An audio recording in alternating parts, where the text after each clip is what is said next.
Hey guys, welcome back to my channel, and today we are going to talk about one of the important topic in networking, that is VLAN, right? So before we start, let me just tell you a few things. Let me just give you a brief introduction about myself also, because this is going to be my first video on this YouTube channel.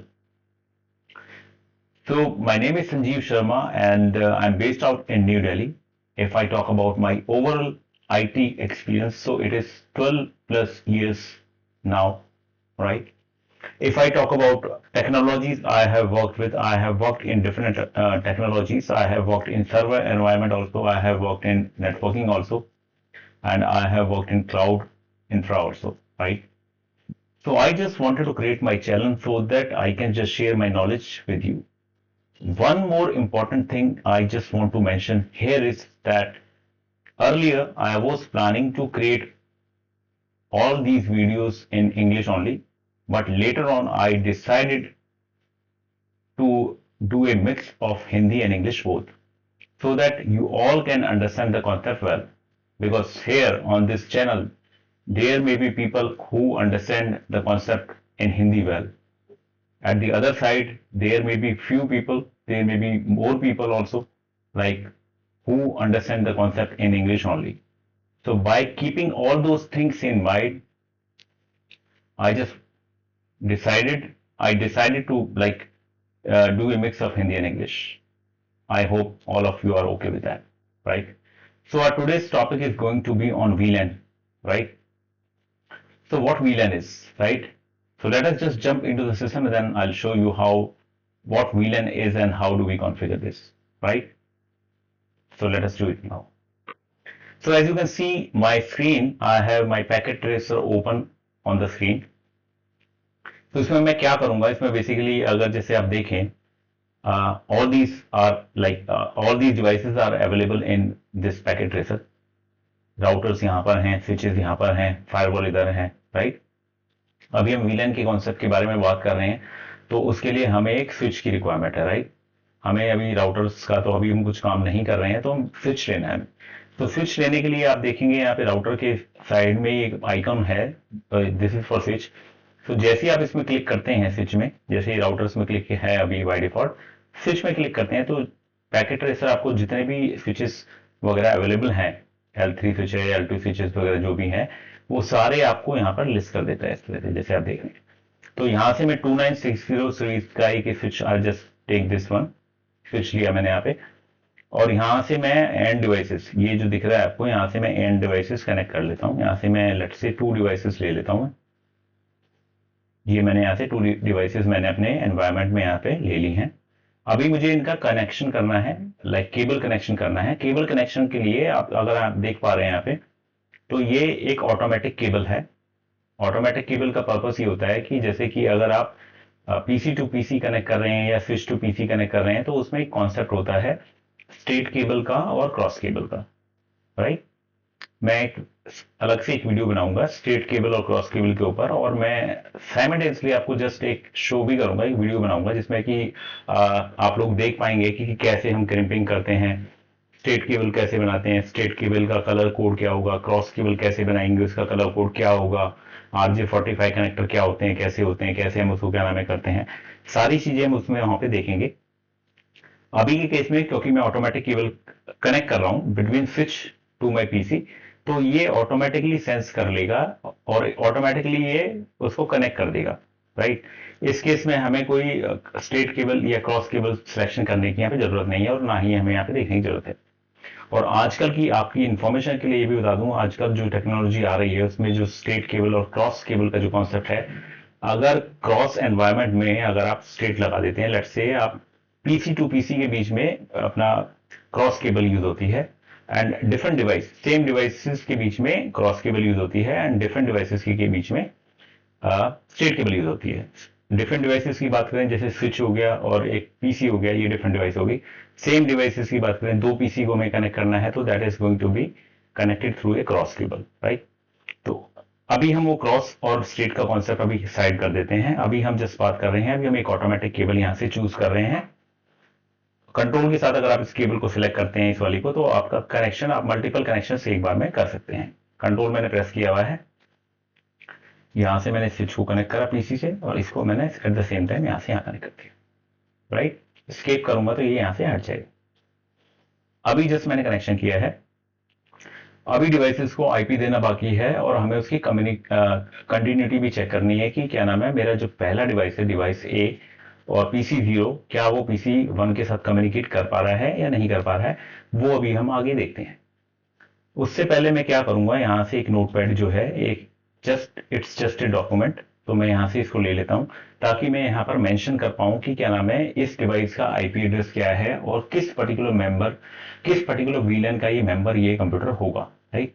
तो अभी के case में मैं क्या कर रहा हूं, अभी मैं क्लास सी का आईपी यूज कर रहा हूं, क्लास सी की जो सीरीज है, दोनों मशीन्स को मैं वो सेम अपना एक क्लास सी की आईपी से एक आईपी असाइन करता हूं।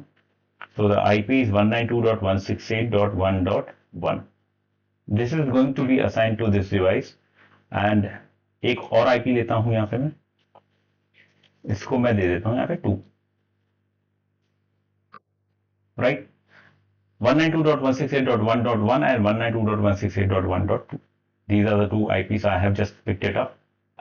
अभी हम क्या करते हैं, अभी इन दोनों IPs को हम कॉन्फ़िगर करते हैं डिवाइस के अंदर। डिवाइस के अंदर आईपी हम कैसे डालते हैं पैकेट ट्रेसर के अंदर, वो हम जस्ट यहाँ पे देखते हैं। डबल क्लिक करेंगे अगर आप इस वाली डिवाइस पर, तो यहां से आप जाएंगे डेस्कटॉप के अंदर। डेस्कटॉप में आपको एक ऑप्शन मिलता है आईपी कॉन्फ़िगरेशन, तो मैं आईपी कॉन्फ़िगरेशन में क्लिक करके यहाँ पर मैं आईपी डाल सकता हूँ।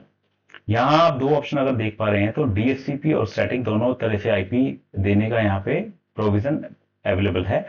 अभी के केस में क्योंकि हमारे एनवायरमेंट में कोई भी डीएचसीपी सर्वर नहीं है, तो डीएचसीपी से ये आईपी ऑटोमेटिकली लीज पर नहीं लेगा। अभी हम बात करते हैं स्टैटिक पर, एक सेपरेट वीडियो में बनाऊंगा जिसके अंदर मैं एक डीएचसीपी सर्वर एनवायरमेंट में लगाऊंगा और डीएचसीपी सर्वर से ये आईपी एड्रेस कैसे लेगा वो मैं आपको इसमें दिखाऊंगा। जल्द ही मैं एक नई वीडियो लेके आऊंगा इसके लिए। अभी मैं आईपी डाल देता हूं अभी के लिए यहाँ पे 192.168.1.1। अगर आप देख पा रहे हैं सबनेट मास्क जैसे ही मैंने टैब प्रेस किया है, सिस्टम ने ऑटोमेटिकली सबनेट मास्क असाइन कर दिया है। अब अगर आपको पता है कि सबनेट मास्क क्या होता है, then it is very good. अगर आप लोगों को नहीं पता है तो मैं एक्सप्लेन कर देता हूं। तो बेसिकली क्लास सी जो होता है उसको हम बोलते हैं /24, राइट, CIDR वैल्यू /24। इसका सिंपल सा मीनिंग ये होता है, जो फर्स्ट 3 ऑक्टेट है 192.168.1, यहां तक का ये octet, this is reserve for network and this particular is host is reserve for host, right. तो इसमें क्या है, जैसे मैंने बताया 192.168.1 यहां तक ये रिजर्व है, तो इसी से आपको कंफर्म होता है कि ये क्लास सी है, राइट। ठीक है, क्योंकि इसके अंदर हमारे पास क्लास सी के अंदर /24 होते हैं। इसके लिए भी मैं एक सेपरेट वीडियो लेके आऊंगा जिसमें एक सबनेटिंग वाला कॉन्सेप्ट होगा, तो उसमें हम देखेंगे कि /8 /16 /24 क्या होते हैं, तब आपको ये कॉन्सेप्ट क्लियर हो जाएगा। अभी के लिए जस्ट आप ये ध्यान में रखिए, क्लास सी का नेटवर्क है तो उसका सबनेट मास्क 255.255.255.0 होगा, जो कि सिस्टम ऑटोमेटिकली असाइन कर देगा, राइट। मैं इसको यहां से क्रॉस कर देता हूं, तो यहाँ पे कोई ओके का ऑप्शन नहीं है, जैसे आप क्रॉस करते हैं तो ये इंफॉर्मेशन यहाँ पे ऑटोमेटिकली सेव हो जाती है। सेकंड पीसी पर आता हूं मैं, सेकंड पीसी में आके सेम आईपी कॉन्फ़िगरेशन में आता हूं। यहाँ पे अगेन मैं आईपी डालता हूं यहाँ पे, जैसे मैंने टाइप करा ऑटोमेटिकली इसने सबनेट मास्क इसमें भी ले लिया, ठीक है। तो I think this is all clear to you. I hope it is clear up till now. Let us make it interesting so that you guys can understand, and I won't make you feel bored. Just remember this thing. So as of now we have assigned the IP in both the devices. दोनों computers में IP already assign कर दिया है। अभी हम क्या करते हैं basically before doing the VLAN configuration, right? First of all अभी हम क्या करते हैं? First of all we will check the connectivity between these PCs. One is PC0 which is having IP as 192.168.1.1, and we have one more PC in the environment, that is PC1, that has been assigned one IP address as 192.168.1.2, right। अभी हम connectivity check करने की अगर बात करते हैं कि हम कनेक्टिविटी कैसे चेक करते हैं कि एक डिवाइस दूसरे डिवाइस के साथ रीचेबिलिटी है या नहीं है, कम्युनिकेट कर पा रहा है या नहीं कर पा रहा है।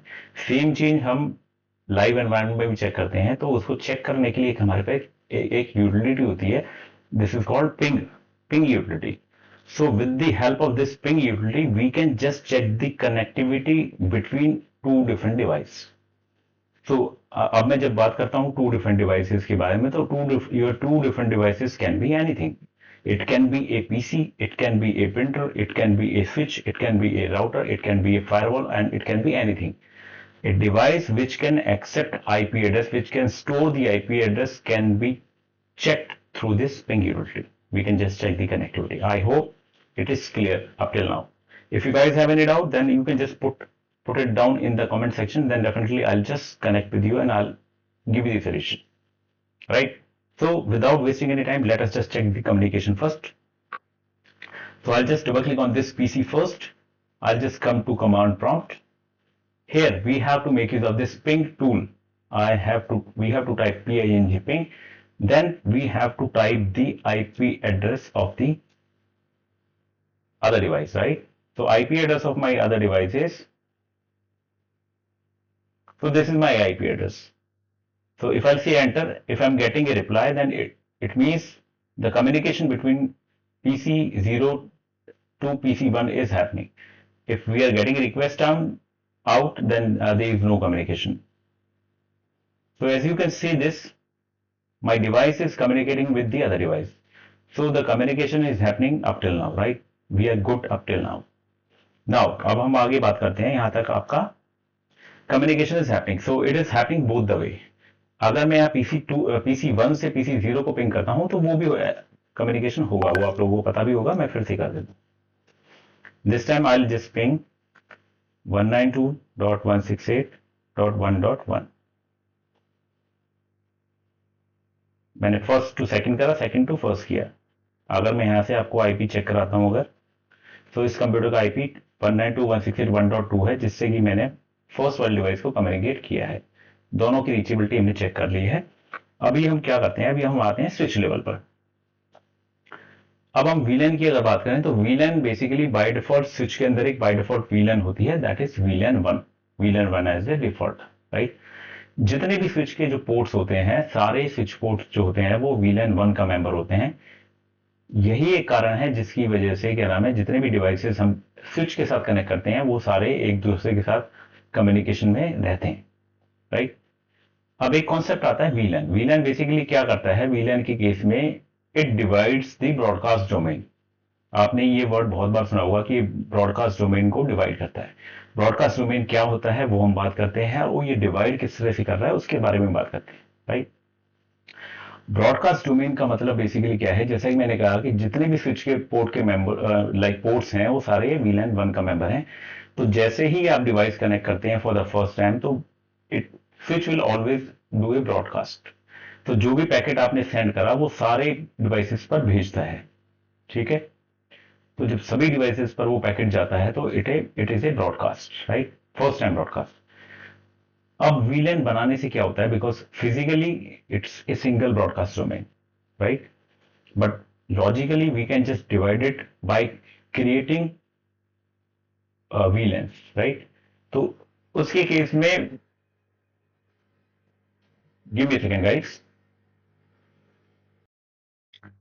सो गाइज हम बात कर रहे थे कि जैसे ही हम VLAN एक क्रिएट कर देते हैं तो ऑटोमेटिकली ब्रॉडकास्ट जो नेटवर्क है आपका डिवाइड हो जाता है. तो उससे बेनिफिट ये होता है कि जब आपने कुछ स्विच पोर्ट के जो इंटरफेसेस हैं, लेट्स से एक एग्जांपल के तौर पे मैं बात करता हूं आपसे, एक स्विच है, स्विच के अंदर 48 पोर्ट्स का एक स्विच है. 48 पोर्ट के स्विच में अगर हम कहते हैं कि 24 पोर्ट्स हम एक VLAN 1 को असाइन कर देते हैं और रेस्ट 24 पोर्ट हम एक डिफरेंट VLAN पर डाल देते हैं, तो उससे एक बेनिफिट क्या होगा, और हम VLAN क्रिएट भी क्यों करते हैं, क्या रिक्वायरमेंट रहती है, वो भी मैं आपसे एक बार बात करता हूँ 2 मिनट के लिए. तो जैसे ही मैंने 24 पोर्ट VLAN 1 पे डाल दिए एंड रेस्ट 24 पोर्ट मैंने लेट्स से VLAN 2 बना दिया हमने, उसमें डाल दिए, तो ये ऑटोमेटिकली ब्रॉडकास्ट नेटवर्क को डिवाइड करता है. मतलब लॉजिकली एक और ब्रॉडकास्ट नेटवर्क क्रिएट कर देता है विद इन द स्विच. तो उस केस में क्या होगा कि जो भी ट्रैफिक आप जनरेट कर रहे हैं एक VLAN के लिए, तो वो ट्रैफिक उस पर्टिकुलर VLAN तक ही रहेगा, रिस्पेक्टिव ऑफ कि हमने जो अपना डिवाइस के साथ कम्युनिकेशन किया है वो फर्स्ट टाइम है, राइट. उसको ओवरराइड करके वो जो कम्युनिकेशन है वो विद इन दैट VLAN ही रहेगा. दूसरी वीलन पे उसका नहीं जाएगा। तो इससे बेसिकली एक एक्स्ट्रा लेयर ऑफ सिक्योरिटी आपको प्रोवाइड होती है। जो आपका स्पीड है, नेटवर्क स्पीड है, definitely that is also going to be increased. अभी हम बात करते हैं वीलन की रिक्वायरमेंट क्या है। अब जैसे एक कंपनी की अगर बात करते हैं, कंपनी में देखिए डिफरेंट डिपार्टमेंट वगैरह होते हैं। कंपनी में सेल्स डिपार्टमेंट भी है, एचआर भी है, मार्केटिंग भी है, आईटी भी है, and there are so many other departments we have in the company. अब उसमें क्या, अकाउंट्स भी है। तो उसमें बेसिकली क्या होता है, लेट्स से मैं अकाउंट्स की ही बात करता हूँ। अकाउंट्स की जो टीम है, लेट्स से अकाउंट्स टीम में 10 लोग हैं, तो you will never ever want कि अकाउंट्स की जो टीम है और जो अदर टीम्स हैं, they should be able to communicate with the accounts team. उनका कोई रिक्वायरमेंट भी नहीं है। तो इस पर्टिकुलर पर्पज के लिए हम क्या करते हैं, डिफरेंट डिफरेंट वीलेंस क्रिएट कर देते हैं। लेट्स से एक वीलेन 10 बनाया, सेल्स के लिए बना दिया, 20 मार्केटिंग के लिए बना दिया, 30 किसी और डिपार्टमेंट के लिए बना दिया, 40 अकाउंट्स के लिए बना दिया। तो हम क्या करेंगे, जितने भी अकाउंट्स में जो पर्सन है उनका जो स्विच पोर्ट है उसको उस 40 की वीलन में डाल देंगे। तो उससे क्या होगा, उनका एक ब्रॉडकास्ट नेटवर्क, उनका एक नेटवर्क अलग बन जाएगा, ब्रॉडकास्ट नेटवर्क डिवाइड हो जाएगा। और वो कंप्यूटर्स जो होंगे 4, 5, 6 जितने भी हैं, वो किसी दूसरे डिपार्टमेंट के साथ कम्युनिकेट नहीं कर पाएंगे। सेम वे कोई डिफरेंट डिपार्टमेंट होगा, वो अकाउंट्स वाली टीम के साथ कम्युनिकेट नहीं कर पाएगा। डेटा की सिक्योरिटी यहाँ पे ऑटोमेटिकली बढ़ जाती है, राइट। अभी हम एक प्रैक्टिकल के थ्रू देखते हैं कि कैसे कैसे क्या क्या वीलन रहती हैं। तो वो हम चेक करते हैं। देखिए ये मेरा स्विच है, मैं इसको डबल क्लिक करता हूँ और यहाँ से मैं CLI में जाता हूँ। CLI basically command line interface है। यहाँ से क्लिक किया मैंने, तो यहाँ पे देखिए आपका भी मैंने स्विच को ऑन किया है। तो स्विच के अंदर बेसिकली 3 मोड होते हैं, यूजर मोड, प्रिविलेज मोड और ग्लोबल कॉन्फ़िगरेशन मोड। ठीक है, अभी बाय डिफॉल्ट यूजर मोड में है, यूजर मोड से मैं प्रिविलेज में आना है, प्रिविलेज से मैं ग्लोबल कॉन्फ़िगरेशन में आना है। इसके लिए भी मैं एक सेपरेट वीडियो बनाऊंगा जिसमें कि आपका स्टेप बाय स्टेप एक एक चीज की इंफॉर्मेशन होगी। क्योंकि ये पर्टिकुलर टॉपिक वीलन के लिए है, तो हम वीलन को ही डेडिकेट करके चलते हैं। तो मैं यहाँ से एनेबल करता हूँ, तो प्रिविलेज मोड में आ गया, और यहाँ से मैं कॉन्फ़िगर करता हूँ तो मैं ग्लोबल कॉन्फ़िगरेशन मोड में। अब यहाँ पे कमांड रन होती है, show villain, do show villain brief. तो डू शो विलन ब्रीफ जैसे ही कमांड हम एग्जीक्यूट करते हैं, तो आप देखेंगे कि मेरे जितने भी स्विच बोर्ड के मेंबर हैं, जैसा आप देख पा रहे हैं, एक विलन 1 ही डिफॉल्ट यहाँ पे अवेलेबल है, और ये सारे स्विच बोर्ड जो है विलन 1 का मेंबर हैं। आप कुछ विलन यहाँ पे और भी देख पा रहे होंगे, 1000, 2, 3, 4, 5। तो बेसिकली ये जो टेक्नोलॉजी है, ये ओल्डर टेक्नोलॉजी की विलेंस हैं। ये ओल्डर टेक्नोलॉजी में यूज हुआ करती थी। जैसे कि आप देख लें, टोकन रिंग टेक्नोलॉजी एक हमारे पास कभी पास में हुआ करती थी। सिमिलरली भी FDDI नेट जो डिफॉल्ट है, ये भी अपना पास में हम यूज करते थे। अभी इनका कोई भी यूज नहीं है, तो you can just override them, right. So you can consider this VLAN as a default VLAN only. और सारे स्विच पोर्ट के जितने भी हैं स्विच पोर्ट, तो सारे इसी का मेंबर है। अभी हम डिवाइड करते हैं ब्रॉडकास्ट को, राइट। अब ब्रॉडकास्ट कैसे डिवाइड करेंगे, तो वीलन क्रिएट करते हैं। वीलन क्रिएशन जो है वो इट्स वेरी सिंपल। आपको यहाँ पे जाके सिंपल वीलन लिखना है ग्लोबल कॉन्फ़िगरेशन मोड में, and the VLAN number. Let's say मैं 10, 20, 30, 40 के नाम से बना रहा हूँ। 10 नाम के हमने एक वीलन बना दी, इसको हम नेम भी दे सकते हैं। लेट्स से मैंने इसको कर दिया सीट्स। अगेन एक वीलन और बनाता हूँ 20, इसको नाम दे देते हैं लेट्स से IT। एक और वीलन बनाते हैं 30, इसको नाम देते हैं टेक सर्विस। एक फाइनली लास्ट वीलन बनाते हैं वीलन 40, और इसको नाम देते हैं हम अकाउंट्स। अभी तक ये आई थिंक कॉन्सेप्ट आपको क्लियर होगा। अभी जस्ट हमें वीलन बनाई है, वीलन 10, 20, 30 एंड 40। अगर हम यहाँ पे कमांड रन करके देखें, डू शो विलन ब्रीफ, जो कि हमने पीछे भी रन करी थी, उसमें हमने देखा था कि बाय डिफॉल्ट विलन 1 है, जिसमें कि सारे स्विच पोर्ट के मेंबर जो है विलन 1 का पार्ट है। सेम कमांड हम एक बार दोबारा रन करते हैं, देखते हैं कि इसमें क्या कोई चेंजेस वगैरह आया है या नहीं आया है। Do show villain brief. तो जैसे मैंने कमांड रन करी गाइस, तो आप देख पा रहे होंगे यहाँ पे मेरे पास ये 10, 20, 40 3 विलन बनी है। 30 आई थिंक स्किप हो गई है, तो मैं दोबारा से बना देता हूँ विलन 30। ठीक है, एंड इसको नेम कर देते हैं IT। दोबारा उस कमांड को रन करते हैं, डू शो विलन ब्रीफ। तो अभी आप अगर देख पा रहे हैं, तो 10, 20, 30, 40 4 विलन यहाँ पे मेरे पास क्रिएट होके आ गई हैं। ठीक है। एक चीज अगर आप यहाँ नोटिस करेंगे तो वो क्या है बेसिकली कि आपके स्विच पोर्ट जो है कोई भी अभी तक असाइन नहीं है, क्योंकि हमने जस्ट एक वीलन बनाया है, अभी हमने उसको कोई भी स्विच पोर्ट असाइन नहीं किए हैं किसी को भी, इन वीलेंस को। अभी जैसे हमने डिस्कस किया था, अभी मैं क्या करता हूँ यहाँ से FA0/1 से FA0/5 तक मैं वीलन 10 में डाल देता हूँ और कुछ पोर्ट में डाल देता हूँ काउंट्स में, फिर उसका कम्युनिकेशन चेक करते हैं। ठीक है, ठीक है। उसके लिए क्या करेंगे, मैं यहाँ पे हमें उसमें इंटरफेसेस को पर्टिकुलर वीलन में डालना पड़ेगा। तो दो तरीके होते हैं यहाँ पे। अगर तो आप किसी पर्टिकुलर इंटरफेस को किसी पर्टिकुलर वीलन में डाल रहे हैं तो उसके लिए तो आप सीधा इंटरफेस में जाके और उसको असाइन कर सकते हैं। अगर if you have more than one interfaces to be added into a particular VLAN, then interface range command करके एक होती है, उसका यूज कर सकते हैं। दोनों ही कमांड्स मैं आपको इस लेक्चर में समझा रहा हूँ। पहले हम एक बात करते हैं कि क्या नाम है, इंडिविजुअली कैसे करते हैं। तो इसके लिए हमें क्या करना पड़ेगा, यहाँ से इंटरफेस लिखना पड़ेगा FA0/1 और यहाँ कमांड चलती है switch port access VLAN 10। This is 1 by 1, right. अभी मैं अगर कंबाइंड में डालना चाहूँ, जैसे रेंज वाला कीवर्ड यूज करना है, interface range FA0/2-5 like this. Again I can execute the same command, switch port access VLAN 10. Getting? Right कर देता हूँ, राइट करना is very important. Do right से कॉन्फ़िगरेशन सेव होती है, अगर आप राइट नहीं करेंगे तो जो भी कॉन्फ़िगरेशन आपने की है वो सेव नहीं होगी, because we are in the global configuration mode. तो ग्लोबल कॉन्फ़िगरेशन मोड में जो राइट की कमांड चलती है उसके साथ हमें डू लगाना पड़ता है, क्योंकि जो ये राइट वाली कमांड है ये प्रिविलेज लेवल की कमांड है। तो सेम प्रिविलेज लेवल की कमांड को जो हम ग्लोबल कॉन्फ़िगरेशन मोड में यूज करना चाहते हैं तो उसके लिए हमें डू लगाना पड़ेगा। Similar to right we have so many commands. So whenever it is required, you just need to prefix do along with that command, right? Now अभी हम क्या करते हैं, राइट हमने कॉन्फ़िगरेशन कर दी है। अब मैं कुछ स्विच के जो पोर्ट्स हैं, अभी पहले मैं दिखा देता हूँ, डू शो VLAN brief। अब आप देख पा रहे हैं कि मैंने जो FA0/1 से /5 तक जो है VLAN 10 के उसमें डाल दिए हैं। अभी मैं 40 वाला जो मेरा अकाउंट्स वाली जो टीम है उसको मैं क्या करता हूँ, लेट्स से FA22 to 24 में डाल देता हूँ। ठीक है, उसको 40 में डाल देते हैं। ठीक है, आइए डालते हैं। इंटरफेस रेंज ही यूज करते हैं, FA0/22, 25 और 24 switch port access VLAN 40। I hope it is clear guys. तो मैं अगर फिर से रन करता हूं वो command, do show VLAN brief, do write भी कर देता हूं, डू शो VLAN ब्रीफ। तो अभी आप देख रहे हैं कि यहाँ पे जो मेरी 40 वाली VLAN है इस पर मैंने 3 इंटरफेसेस को इसका मेंबर बना दिया है।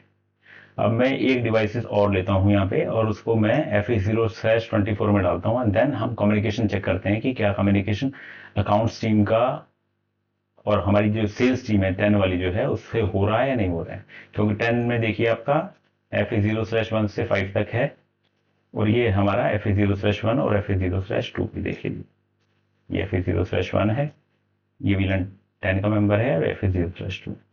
एक लैपटॉप ऐड करते हैं यहाँ से, ये हमने एक लैपटॉप लिया है, लेट्स सी अकाउंट्स पर्सन है, और यहाँ से हमने ऑटोमेटिक केबल कनेक्ट करके यहाँ से इसको कनेक्ट करते हैं।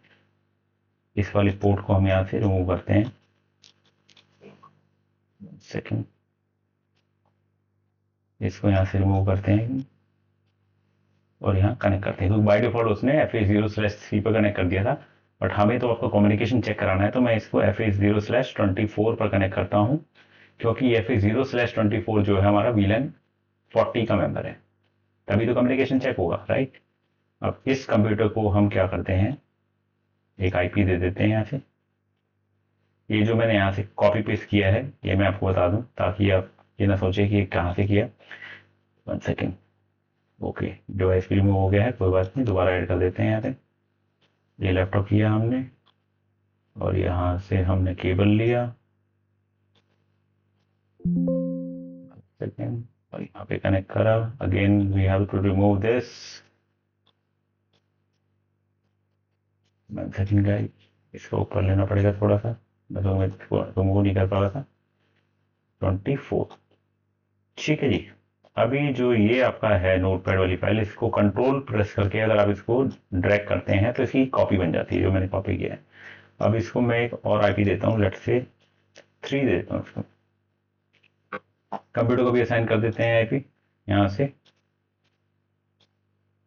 192.168.1.3।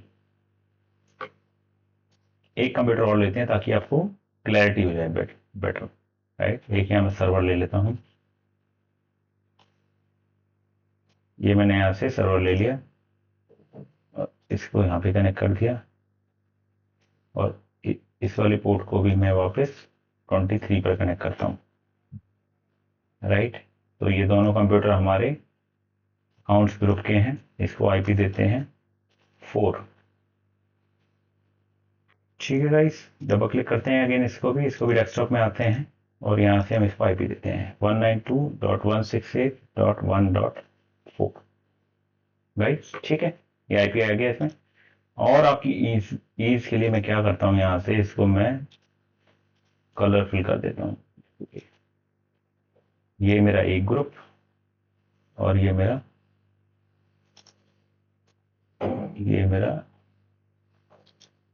दूसरा ग्रुप, ठीक है। ये मेरा सेल्स का ग्रुप हो गया, sales VLAN 10, drag and drop again, I told you, or this is accounts VLAN 40. I hope it is clear up till now, ठीक है। अभी हम कम्युनिकेशन चेक करते हैं। अगर इसको और इसके बीच में कम्युनिकेशन चेक करेंगे तो ये कम्युनिकेशन यहाँ पे होगा। डबल क्लिक करते हैं एंड फिर से पिंग करते हैं 192.168.1.2। Communication is happening as you can see on the screen.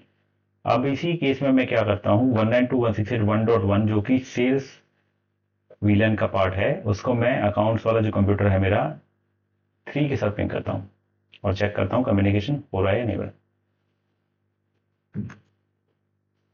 68.1.3। So guys आप देख पा रहे हैं कि क्या नाम है, कम्युनिकेशन नहीं हो रहा है क्योंकि हमने लॉजिकली इसका ब्रॉडकास्ट डिवाइड कर दिया है by creating this VLAN, right. Same चीज अगर यहाँ से इसको 4 को पिंग करूंगा तो 4 भी पिंग नहीं होगा, और मैं 3 और 4 के बीच में कम्युनिकेशन करूंगा तो वो होगा। वो मैं आपको एक बार दिखा देता हूँ। Now I'll just try to ping from this device to this device because both the devices are in the same VLAN, so communication will surely happen. Ping 192.168.1.4. So as you can see this, so the communication between these devices are happening because these are in the same VLAN, right? So guys, this was all for today, and for your kind information, I'll be coming up with a new video that is related to private VLAN. So let me tell you one thing, जो concept जो है VLAN और private VLAN का totally different है, but definitely private VLAN का जो concept है that is very interesting. आप देखेंगे, आपको देखने में उसमें बड़ा मजा आएगा, बहुत ही बढ़िया कॉन्सेप्ट है।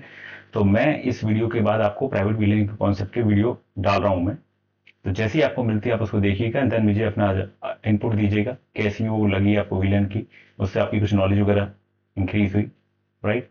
So guys, thank you very much for now, thank you for watching my video, and I hope to see you soon in my next video. Thank you.